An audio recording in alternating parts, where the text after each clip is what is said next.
je plains les jeunes dans notre avenir que nous connaissons actuellement.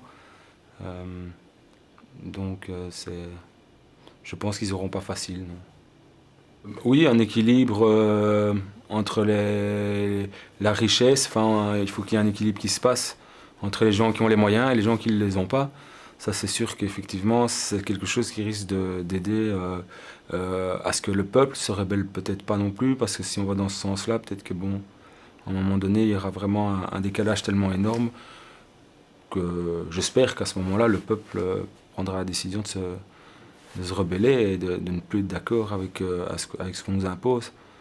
Donc un équilibre financier qui soit mieux fait. Maintenant, je sais que c'est des paroles et que c'est pas spécialement des choses qui sont réalisables comme ça, mais enfin, pour moi, la politique c'est compliqué. Bon, voilà, bah oui, je pense que c'est une histoire d'équilibre entre humains, quoi. Hein. On peut pas se permettre qu'il y ait des gens qui ont tout et puis d'autres qui n'ont rien. Comme si, depuis la crise, on sent quand même qu'il y a un fossé qui s'écarte, enfin, ça se creuse de plus en plus. Et il faudrait arrêter de creuser ce fossé.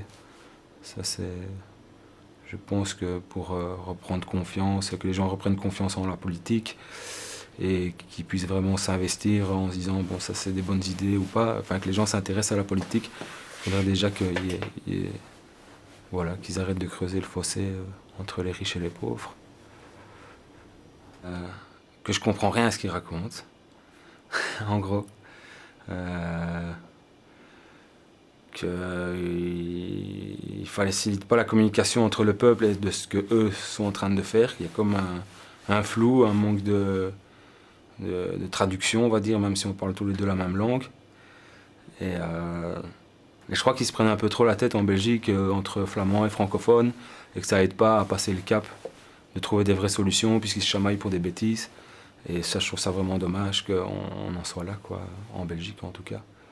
Maintenant, après, si je prends du recul, je peux pas dire que la politique en Belgique est si mal foutue, puisqu'il y a des pays où c'est la dictature, il y a des pays où ça se passe très mal. Donc je pense que par rapport à ce qu'on a vécu, il y a quand même une évolution, mais qui stagne pour l'instant, où les choses ont comme cette impression que les choses n'avancent plus. Je ne sais pas si c'est dû à la crise, j'imagine que ça a joué là-dessus, mais il y a comme un coup de démotivation.